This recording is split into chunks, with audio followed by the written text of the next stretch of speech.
We are moving into chapter 7, and we are going to talk about ratio and proportion today. And a ratio is something that compares two numbers by division. And if you have a ratio of two numbers, let's say A and B, they can be written as A to B, and then A colon B, or A over B as a fraction, as long as B is not 0. So 3 different ways to write ratios. Example 1 says write a ratio expressing the slope of L, and this is line L here. So we can do one of two things. We can just simply find the rise over the run, or we can find their ordered pairs and use the slope formula. But when we're given a graph, it's the easiest just to count the rise over the run. So I'm at -1, I have to go up to 3.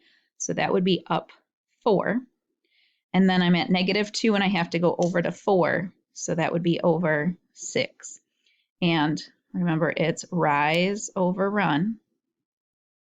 So up 4 is positive and right 6 is also positive. So 4 over 6 could be the ratio. We can reduce that. So if I cut them both in half, I get 2 over 3. So 2/3 is the simplest ratio of their slope, of the slope of this line. Also, a ratio can involve more than two numbers. So for this rectangle, the ratio of the side lengths may be written as 3 to 7 to 3 to 7. And it just goes around. So they started here at 3 and move around using all of the 4 side lengths. So using that information, we are going to use that to solve example 2 here. It says the ratio of the side lengths of the quadrilateral is 2 to 3 to 5 to 7, and its perimeter is 85 feet. What is this length of the longest side? So we know if we add up all of the sides together, we get 85. And we also know their simplified ratio is 2 to 3 to 5 to 7. So if I say it's 2 times x plus 3 times x plus 5 times x plus 7 times x, so those are the 4 sides of this quadrilateral. If I add those all together, I'm going to get 85. So if I add up all of the x's here, if I combine like terms, I get 5, 10, 17x. And then I will have to divide both sides by 17. And 85 divided by 17 is going to be 5. So our x value is 5. But it says, what is the length of the longest side? Well, the longest side would be that 7.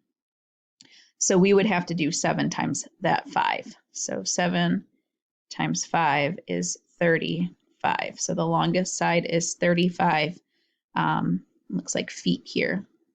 They used feet for the perimeter. And then we have 4 vocab words. 2 of these you have heard before, 2 of these probably not, but you still know what they are. The proportion is an equation stating that 2 ratios are equal. The extremes and the means are the products of cross products. So if I start in the top left-hand corner, I'm going to multiply by the bottom right-hand corner. So I'm going to go on an angle. And A times D, the answer to that would be the extremes. A and D are the extremes. And then in the proportion B and C, so going the other way, those are the means. So you might see those vocab words pop up a little bit, but that's what those mean. Extremes is the top down to the bottom corner, and the means is the bottom corner up to the top corner. And then cross products is the product of the extremes and the product of the means. So when I multiply those together, those are called cross products. And that is how we know if we have a proportion or not. If you multiply the means together and you multiply the extremes together and you get the same number, then it's a proportion. That means they're equal to each other. If you get two different numbers, then it's not a proportion. The two fractions are not equal to each other. And that's what this cross product property here tells us. That if we multiply both the means and the extremes and get the same number, our proportion is true. So we're going to use that information here to solve each proportion. So the first one we have, going for the extremes first, we have 5 times 63. And then the means, y times 45, would be 45y. So if I multiply the 5 times the 63, I get 315 equals 45y. And then I can divide by 45. Oops. So y would equal 7. Now the other way, maybe a little bit faster than writing all of that down, is you multiply the two numbers that are across from each other, and then you divide by what is across from the variable.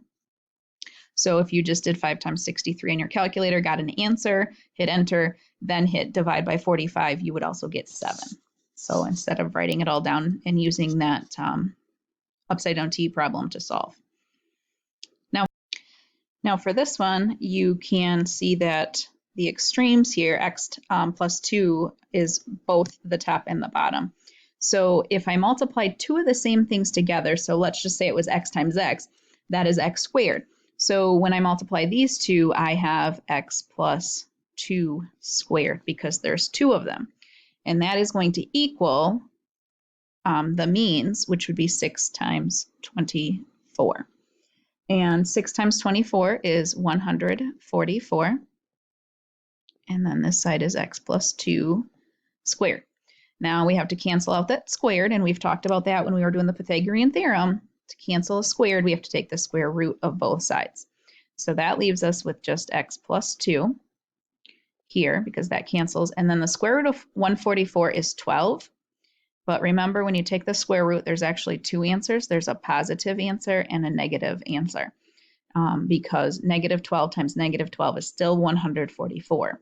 And 12 times 12, obviously, two positives is going to equal the positive 144 as well. Then we, from here, break this into two equations. We have x plus 2 is going to equal the positive 12, and we have x plus 2 is going to equal the negative 12. And so we would subtract 2 on both sides, and 12 minus 2 would be 10. And then subtract 2 on this side, we would have x equals negative 14. So x could be either of those two numbers. Now we're going to get into the properties of proportions. The proportion a over b equals c over d is equivalent to the following.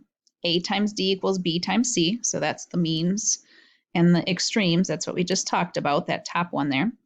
Now the bottom one says that we can flip them. If we put the b on the top, then a would be at the bottom, and then we flip the other fraction, d would be on the top, c would be on the top. We still have b and c across from each other and a and d across from each other on an angle for the cross products. And then the same thing goes with a and c. If you flip-flop, you still have a times d on the angle for the cross product, and then c and b. So there's not one exact way that these have to be set up.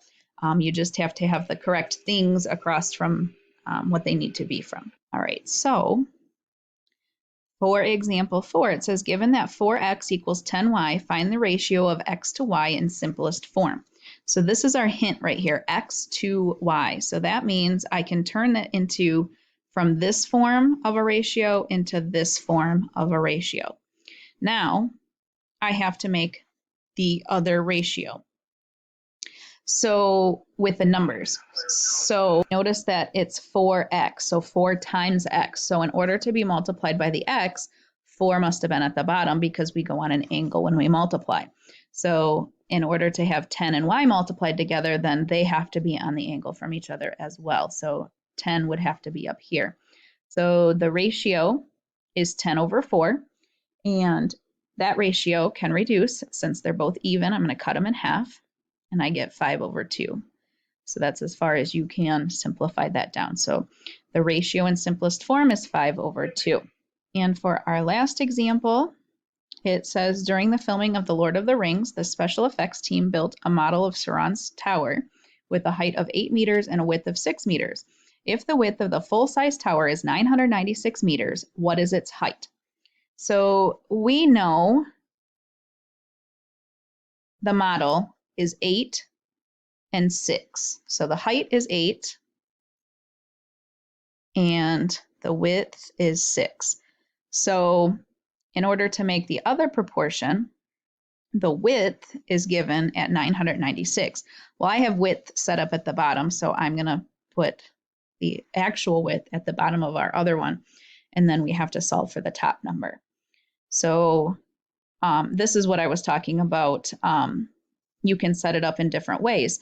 So if I decided to start with that 996, the actual could do 996 over, we don't know, so that would be width over height.